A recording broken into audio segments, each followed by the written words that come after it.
እንኳዕ ንበዓለ መስቀል 2018 ዓመተ ምህረት ብሰላም ኣብዝሕኩም ኣብፅሕና ብምባል ሰናይ ትምኒቱ ኣብዚ ሓድሽ ዓመት ዝገልጸልኩም ዘሎ ቪዥን ሪል ስቴት እዩ።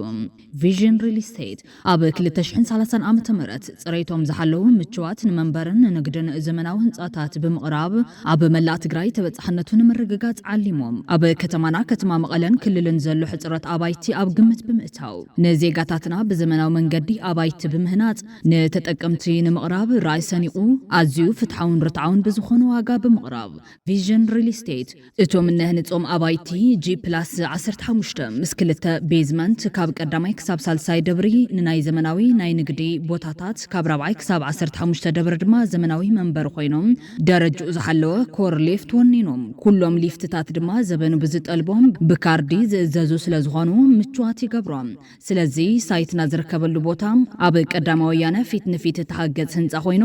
ብክልተ ገጹ ኣስፋልት መንገዲ ዘለዎ ስለ ዝኾነ ምርኣይ ምእማን እዩ እሞ መፂኹም ምርኣይ ትኽእሉ። ንዝበለፅ ሓበሬታ እንተደሊኹም ኣብ ቢዝነስ ኮሌጅ ላዕለዋይ በሪ ካብ ሆምላንድ ሆቴል 100 ሜትሮ እትዊልካ ዝርከብ ዋና ቤት ጽሕፈትና ብምምጻም ሓበሬታ ምርካብ ይከኣል ወይ ድማ ብባዶ 342 41 ባዶ 313 ወይ ድማ ብባዶ 961 11 44 33 ንዘመናውነት ቪዥን ሪል ስቴት